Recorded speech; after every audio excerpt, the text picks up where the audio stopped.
بعد فقد قال الله تبارك وتعالى جل جلاله في القرآن المجيد والفرقان الحميد سبحان الله سبحان الله سبحان الله. أعوذ بالله من الشيطان الرجيم بسم الله الرحمن الرحيم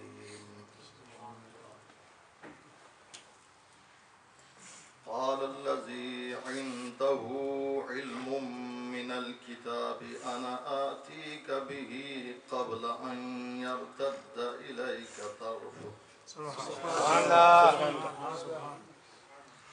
صدق الله مولانا العظيم وبلغنا رسوله النبي الأمي الكريم ونحن على ذلك لمن الشاهدين والشاكرين والحمد لله رب العالمين. وقد قال الله تبارك وتعالى جل جلاله في شان حبيبه مخبرا وآمرا إن الله وملائكته يصلون على النبي يا أيها الذين آمنوا صلوا عليه وسلموا تسليما. اللهم صل على سيدنا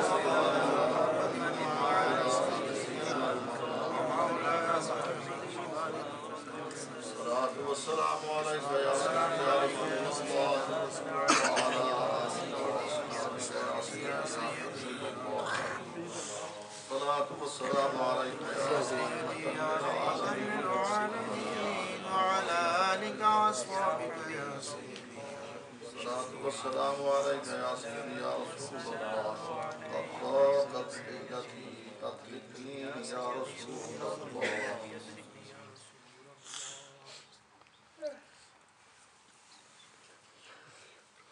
واجب الاحترام علماء کرام معزز حاضرین کرام،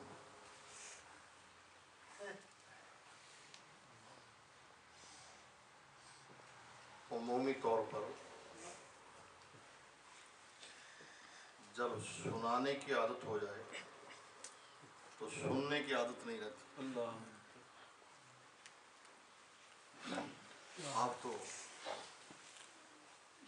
ہم سے تجربہ رکھتے ہیں، آپ دیکھتے رہتے ہیں کہ سنانے والے سنا کے چلے جاتے ہیں، بیٹھتے بہت کم ہیں.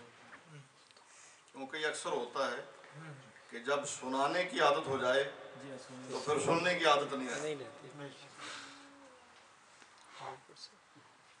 لیکن الحمدللہ ثم الحمدللہ ہمارے جو خطیب صاحب ہیں، اللہ ان کے علم و فضل میں مزید اضافہ فرمائے. یہ آج دن کو سر راہ ملاقات ہو گئی تو فرمانے لگے رات کو آپ آ رہے ہیں. میں نے کہا جی بچے آئیں گے، میں شاید نہ آ سکوں. تو فرمانے لگے نہیں آپ نے آنا ہے اور ضرور آنا ہے، آپ کی تقریر ہوگی. تو جب یہ فرمایا آپ مجھے، میں نے وعدہ کر لیا میں حاضر ہوا. تو یہ ان کی مہربانی سے یہ آج کا کریڈٹ، آج کا جو ثواب ہے وہ ان کے حصے میں چلا گیا. ہماری بھی اس محفل میں حاضری ہو. اور پھر یہ نوجوان بچوں کے جذبات اور ان کے درد دل کو دیکھ کے دل سے دعائیں نکلتی ہیں. ہمارے دل سے بھی آپ کے دل سے بھی. اللہ ان جوانوں کی پاکیزہ جوانی کو نظر بد سے محفوظ کرے. آمین. حضرات گرامی، آج ایک انتہائی حسین اتفاق ہے. اکثر تو ہم کہتے ہیں نا حسن اتفاق. آج کا یہ حسن اتفاق حسین اتفاق ہے کہ آج کی ہماری محفل حضور سیدنا غوث اعظم رضی اللہ تعالیٰ عنہ کی سالانہ عرس پاک والا دن. سبحان اللہ.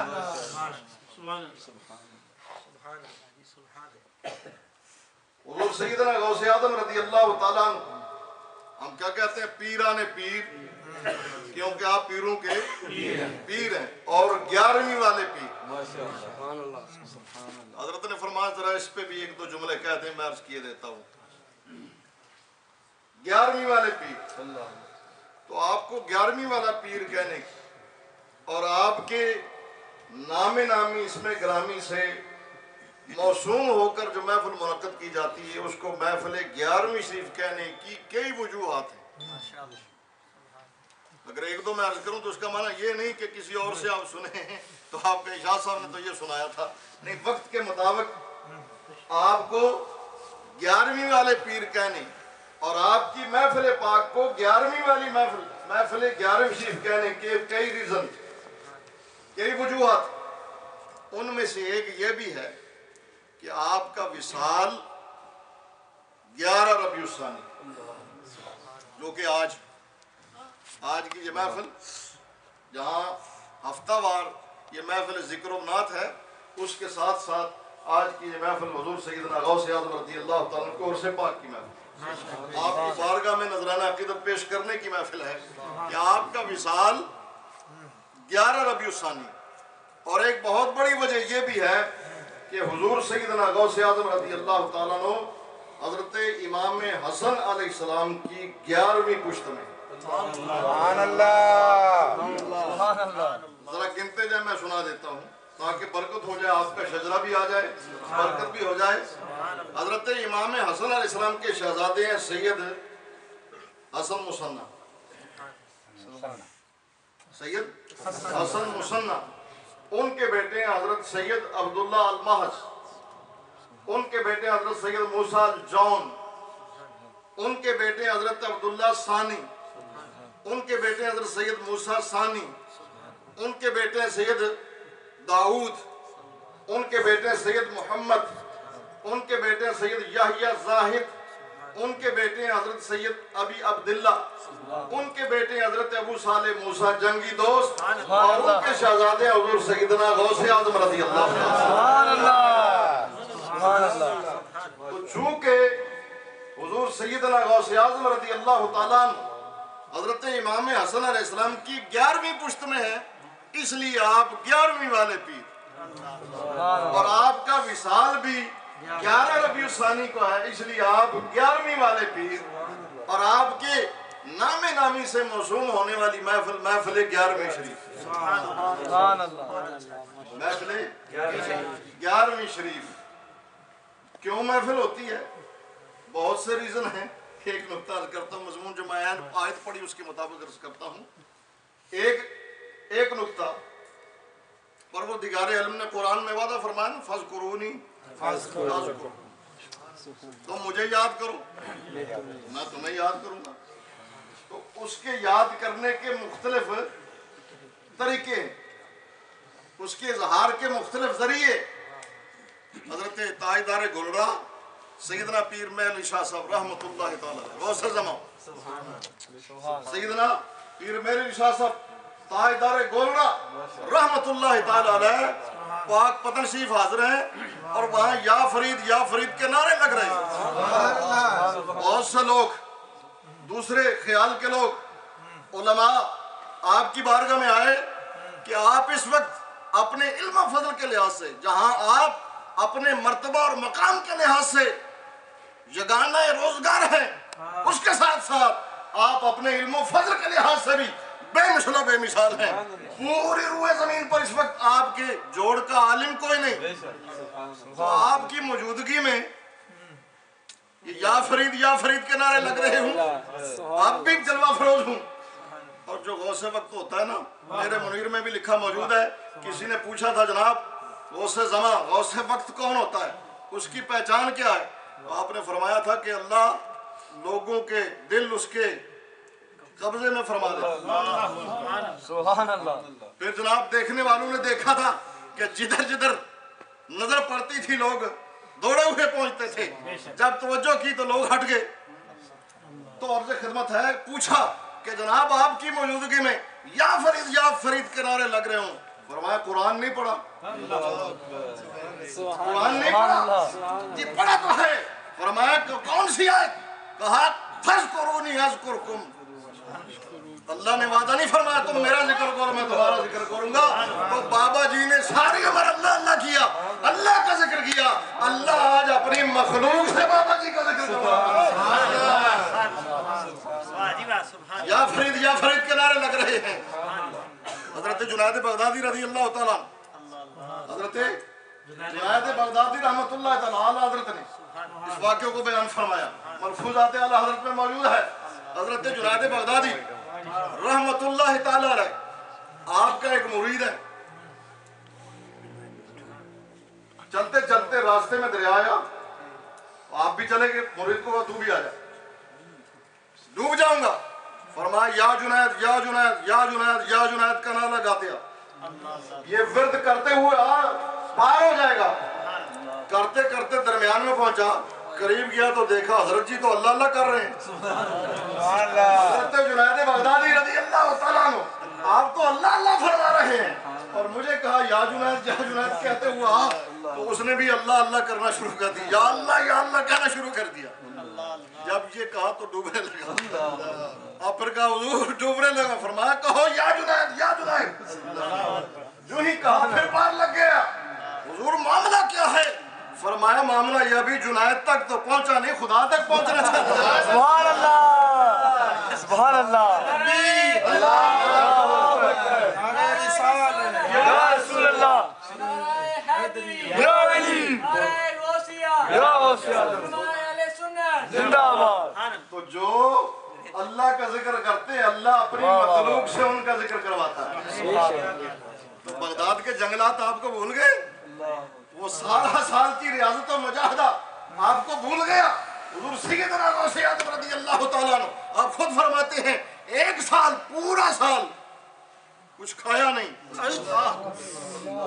اس کے بعد دوسرا پورا سال پیا نہیں، اور اس کے بعد تیسرا سال نہ کچھ کھایا نہ کچھ پیا، سبحان اللہ اللہ اللہ کرتے رہے، ریاضت و مجاہدت میں زندگی گزاری۔ تو جب ساری زندگی نفس نفس اللہ اللہ تھا، پھر اللہ اپنی مخلوق سے ان کے چرچے کروا، سبحان اللہ جدھر دیکھو ادھر محفل 11ویں سبحان اللہ۔ اور جب ہم یہاں سجا رہے ہیں آج یقیناً بغداد شریف میں بھی عرص غوث اعظم، پاکستان میں، انڈیا میں، بر صغیر میں، یہاں 4 دانگے عالم میں ہر جگہ عرص غوث اعظم۔ حضرت فرما رہے تھے روحانی طور پر آپ کی توجہ ہے، میں ابھی ثابت کرنے لگا ہوں روحانی طور کے ساتھ ساتھ جسمانی طور پر بھی آپ کی توجہ ہے۔ سبحان اللہ سبحان اللہ۔ رب العالمین نے قرآن مجید میں ارشاد فرمایا قال الذی عندہ علم من الکتاب۔ معاملہ کیا ہے، موقع کون سا ہے، میں بالکل اشارہ کروں گا۔ حضرت سلیمان علیہ نبینا علیہ السلام جلوہ فروز ہیں، آپ کی مجلس محفل جاری ہے، ادھر ملکہ بلقیس ملکہ سبا یمن کی ملکہ متی ہو کر آپ کے پاس آنے والی ہے، دور سے نظر آنے لگی ہے، آپ نے ارشاد فرمایا تم میں سے کون ہے جو اس کا تخت لے آئے؟ اس سے پہلے کہ وہ میرے پاس متی ہو کے آئے تخت لے آئے۔ قال عفریت من الجن، ایک عفریت جن بولا، اس نے کہا میں لے آتا ہوں، اور میں قوی بھی ہوں، امین بھی ہوں، طاقتور لا سکتا ہوں، اور امین ہوں، خیانت نہیں کروں گا، اس لیے مجھے آرڈر دیں۔ فرمایا نہیں کتنی دیر لگائے گا؟ اس نے کہا اس سے پہلے کہ آپ کی مجلس برخاست ہو، یہ محفل ختم ہونے سے پہلے لے آؤں گا۔ فرمایا اس سے پہلے چاہیے۔ قال الذی عندہ علم من الکتاب،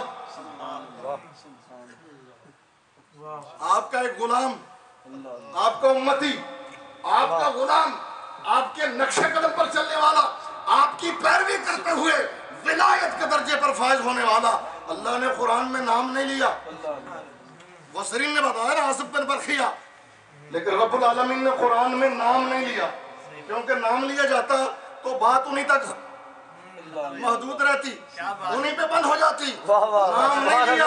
قال الذی عندہ علم من الکتاب، صفت کا ذکر کیا ہے، کیٹیگری کا ذکر کیا ہے، جس کے پاس یہ ہوگی وہ یہ کام کر سکے گا۔ سبحان اللہ۔ ایک جملہ عرض کرتے چلو، ایک جملہ عرض کرتے چلو توجہ سے۔ حضرت سلیمان علیہ نبی علیہ السلام خود تخت اٹھا کے کیوں نہیں لے آئے؟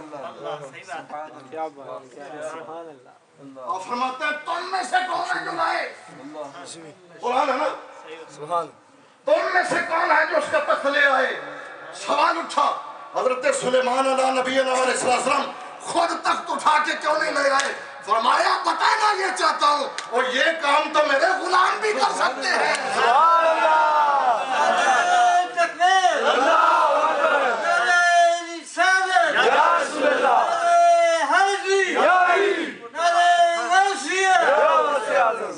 نبی کا مقام ہی بڑا بلند ہے. سبحان اللہ. جہاں ولایت کی انتہا ہے وہاں سے مقام نبوت کی ابتدا ہے. نبی کا تو مقام ہی بڑا بلند ہے. یہ کام تو میرے غلام بھی کر سکتے ہیں. قال الذی عنده علم من الکتاب. وہ بندہ کھڑا ہوا وہ بولا جس کے پاس کتاب کا کچھ علم تھا. من الکتاب من تبعیضیہ بعض علم تھا سارا نہیں. کتاب کا کچھ علم تھا. کتاب کون سی تھی؟ زبور. نبی کون سے تھے؟ حضرت سلیمان علیہ نبی علیہ السلام. تو نبی حضرت سلیمان علیہ نبی علیہ السلام کتاب زبور ان کا امتی زبور کا کچھ علم رکھتے ہوئے کہتا ہے آنا آتی کب ہی میں وہ تخت لے آؤں گا. ایک نظر ایک توجہ تصور میں دیکھیں کہاں بیٹھے ہیں؟ فلسطین میں بیت المقدس فلسطین. تخت کہاں ہے؟ یمن میں. کم از کم 1400 میل کا فاصلہ 1500 میل کا فاصلہ. پوچھو کبھی آپ اچھا پھر یہ بھی دیکھ لینا کہ آج کی بات نہیں یہ تو ہمارے آقا مولا سرکار دو عالم علیہ السلام کے میلاد پاک سے بھی صدیوں پہلے کی بات ہے. تو یہ ہوائی جہاز یہ بحری جہاز یہ سلسلہ سفر آپ دیکھیں 1500 میل کا دوری مسافت. کبھی یمن گئے تھے؟ پہلے یمن دیکھا ہوا تھا؟ اس کا محل دیکھا تھا؟ تخت کو دیکھا تھا؟ کتنا بڑا کتنا چوڑا جواہرات سے مرصع کہاں بند کر کے کوٹھڑیوں میں بند. تو کبھی یمن گئے نہیں دیکھا نہیں محل نہیں دیکھا کوٹھڑیوں میں بند تخت نہیں دیکھا. کہا میں لے آتا ہوں. آنا آتی کبھی میں اس کو آپ کے پاس لے آتا ہوں. اور کتنا وقت لگاؤ گے کتنا ٹائم لگاؤ گے؟ کہا قبل ان یرتد الیک طرفک آپ کے آنکھ جھپکنے سے پہلے. سبحان اللہ. سبحان اللہ. اور یہ کس نے کہا؟ امتی غلام نے ولی نے کہا. کس کو؟ نبی کو. اے میرے نبی آپ کی غلامی سے اللہ نے مجھے یہ پاور دی ہے کہ میں وہ تخت آپ کی پلک جھپکنے سے پہلے. کہاں لکھا ہے؟ قرآن میں.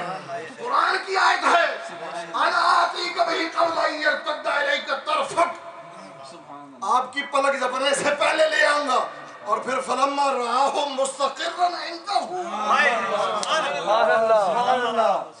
جب آپ نے دیکھا تو تخت آپ کے سارگاہ میں پڑا موجود تھا. سبحان اللہ.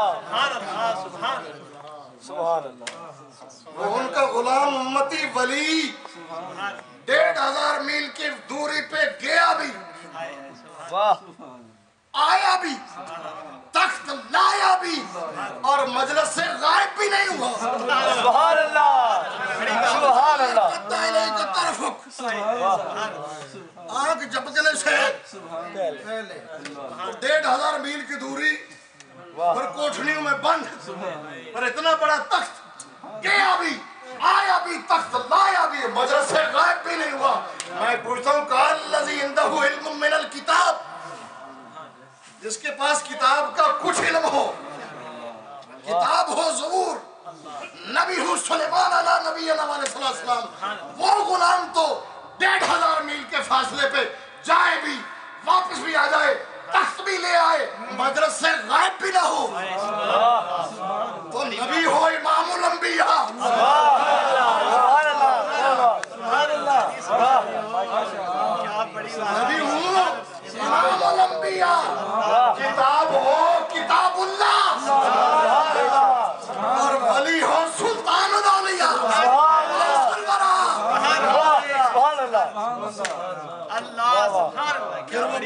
شریف میں ہوتے ہوئے بغداد میں رہ کر 500 کی محفل میں صرف روحانی نہیں جسمانی بھی آ سکتا ہے.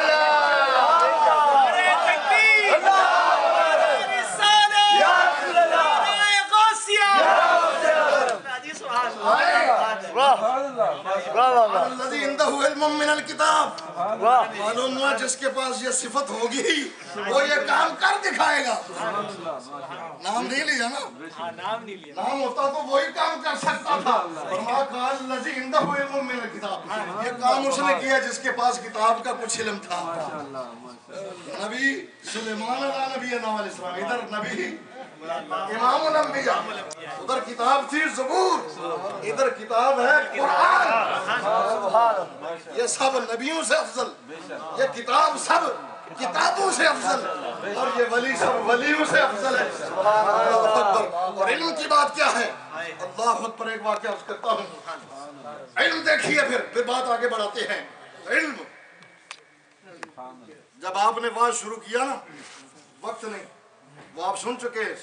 جب سرکار کے حکم سے میں اور آپ واز کرتے ہیں جناب, تو ہمارے استاد یا اور کو بزرگ ساتھ ملا کے پگڑی بناتے ہیں, اجازت دیتے ہیں, سند دیتے ہیں, واز کرو.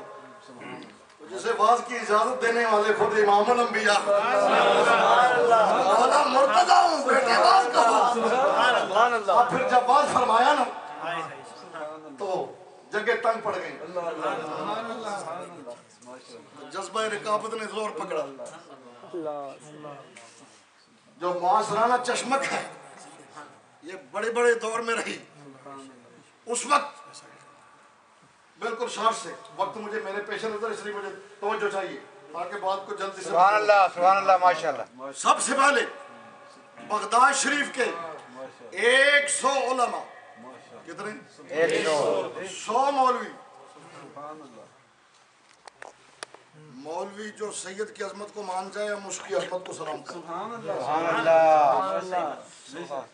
جو مولوی سید کی عظمت کو مان جائے ہم اس کی عظمت کو سلام کرتے ہیں. ٹھیک ہے جی.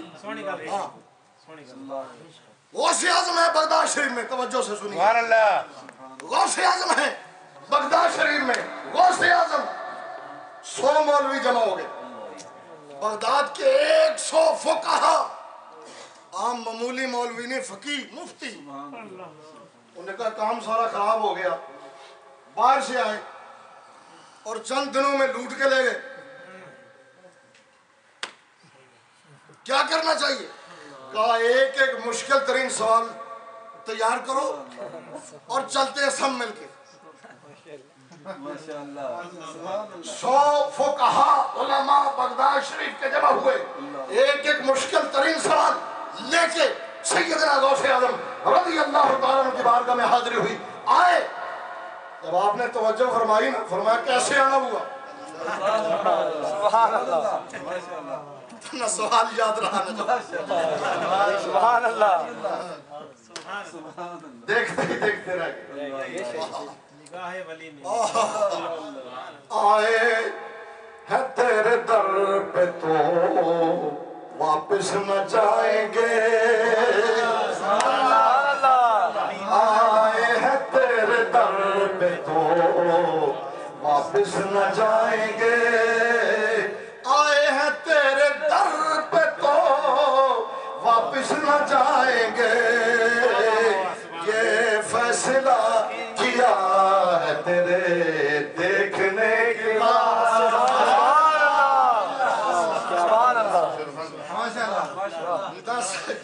جواب یاد نہ سوال یاد. حضور سیدنا غوث اعظم رضی اللہ تعالیٰ خود متوجہ ہوئے, فرمایا نمبر 1 تیرا سوال یہ تھا, اس کا جواب یہ ہے. سوال یہ تھا, آکے 100 کے سوالات بھی بتا دیے. نعرہ تکبیر, نعرہ رسالت, نعرہ حیدری, نعرہ کوسیہ. ابن جوزی, محدث ابن جوزی چلتے چلتے, محدث ابن جوزی بغداد کا سب سے بڑا واعظ اس وقت کا. محدث ابن جوزی بات بات پہ ضعیف اور موضوع کا الزام دینے والا.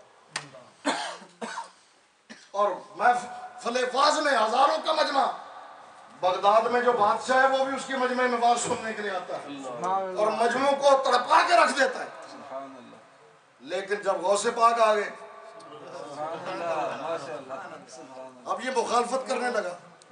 مولوی تھا, مخالفت کرنے لگا. شیخ ابو العباس اس کے ایک بزرگ تھے, غالباً کچھ لوگوں نے لکھا جتنے میں اس کے ماموں بھی لگتے تھے. انہوں نے ایک دن پکڑ لیا, ابن جوزی بتا تو ان کے پاس گیا ہے کبھی, دیکھا ہے؟ یہ دیکھا تو نہیں. ان کی محفل میں کبھی گیا ہے؟ یہ گیا تو نہیں. سنا ہے ان کو؟ یہ سنا تو نہیں. ان کا ظالم بغیر دیکھے بغیر سنے ان کی مخالفت کرتا ہے. چلا تجھے لے کر ہاں میرے ساتھ ایک دن چلتے ہیں, سنتے ہیں, دیکھتے ہیں ان کو, سنتے ہیں ان کو. پھر کیا تھا لے کے آگے دیکھا حضور سیدنا غوث اعظم رضی اللہ تعالیٰ عنہ درس قرآن دے رہے. سبحان اللہ. معمول یہی تھا, قرآن و سنت کی تعلیمات. قاری صاحب نے ایک آیت پڑھی, آپ اس کا درس دے رہے. آپ نے اس آیت کی ایک تفسیر بیان فرمائی. شیخ ابو العباس نے ابن جوزی کو وہ پوچھا, جانتے ہو؟ میں بھی جانتا ہوں. دوسری تفسیر آپ نے بیان فرمائی, پوچھا جانتے ہو؟ کہنے لگا جی یہ تو میں بھی جانتا ہوں. آپ نے تیسری تفسیر بیان فرمائی, پوچھا جانتے ہو؟ کہنے لگا یہ تو میں بھی جانتا ہوں. حتیٰ کہ آپ نے 11 تفسیریں اسے ایک آیت کی بیان فرمائی. ابن جوزی سے پوچھا جانتے ہو؟ کہنے لگا جی یہ تو میں بھی جانتا ہوں. بڑے گھمنڈ سے کہہ رہا تھا کہ یہ تو میں بھی جانتا ہوں. حضور سیدنا غوث اعظم رضی اللہ تعالیٰ عنہ اس آیت کی 12ویں تفسیر بیان فرمائی. ابن جوزی سے پوچھا ابن جوزی جانتے ہو؟ کہتا ہے یہ تو نہیں جانتا. 13ویں تفسیر بیان فرمائی, جانتے ہو؟ نہیں جانتا ہوں. 14ویں تفسیر بیان فرمائی, ارے جانتے ہو؟ کہا نہیں جانتا ہوں. حتیٰ کہ حضور سیدنا غوث اعظم رضی اللہ تعالیٰ عنہ نے اس ایک آیت کی 40 تفسیریں بیان فرمائی. 11 کے بعد 12 سے لے کے 40ویں تفسیر تک ابن جوزی یہی کہتا رہا کہ یہ میں نہیں جانتا ہوں. پھر کیا تھا؟ پھر کپڑے پھاڑ لیے اور حضور غوث پاک کے قدموں میں گر گیا. اس لیے کہ آئے ہیں تیرے در پہ تو واپس نہ جائیں گے, آئے ہیں تیرے در پہ تو واپس نہ جائیں گے. یہ فیصلہ کیا ہے تیرے دیکھنے کے بعد. تو آپ نے دیکھا حضور غوث پاک کے کتاب کا علم کتنا تھا. تو جب کتاب کا علم اتنا ہو تو پھر رمضان کا مہینہ غوث پاک کا ایک مرید آ گیا. حضور روزہ میرے گرفتار فرمائے. فرمایا ٹھیک. دوسرا آیا ٹھیک. 70 مریدوں سے وعدہ کر لیا. کتنے؟ 70 مریدوں سے وعدہ فرما لیا روزہ تمہارے گرفتار فرمائیں گے. دوسرے دن مرید جب بیٹھے تو مریدوں کی عادت ہے نا اپنے تحدیث نعمت کے طور پر کہنے لگے کیا بات ہے, حضور نے کرم فرمایا, کل حضور نے روزہ میرے گھر میں. دوسرے نے کہا حضور تو میرے گھر میں تھے. تیسرے نے کہا میرے گھر میں تھے. دامین نے خانقاہ کے غلاموں نے, دربار کے غلاموں نے کہا حضور غوث پاک تو اپنی خانقاہ میں تھے, آئے بھی نہیں, کہیں نہیں. بگڑا پڑ گیا. فرمایا تم سب ٹھیک کہتے ہو, ادھر بھی تھے 70 مریدوں کے گھر میں. کتاب جس کے پاس کتاب کا کچھ علم ہو وہ اتنے میلوں کی دوری پہ جائے بھی واپس بھی آ جائے, مجلس سے بھی غائب نہ ہو. تو میرا نبی تو امام الانبیاء ہے, میری کتاب تو کلام اللہ ہے, اور میں تو سلطان قلم حاضر علی رقبۃ الولی. سبحان اللہ. کوئی قدرت دی ہے. 70 تو اس وقت لوگوں نے دیکھا, کتابوں میں موجود ہے کہ دربار میں خانقاہ میں بھی تھے اور 70 گھروں میں بھی روزہ افطار فرمایا. تو آج جب اللہ کی راہ میں بندہ جان دیتا ہے نا, جو نیکی بندہ کے بدلے میں اللہ 10 گنا دیتا ہے. ایک جان دے اس جیسی 10, اور جب اللہ اپنے فضل سے دیتا ہے اپنی شان کے مطابق دیتا ہے. اگر ایک جان ہو تو 70 جگہ جا سکتے ہیں. تو اب تو اس لیے ادھر بھی ادھر بھی سب حضور غوث پاک کا فیضان ہے. اس فیضان کو ہم کو سمیٹنے کی توفیق دامنوں کو اس سے مالا مال فرمانا.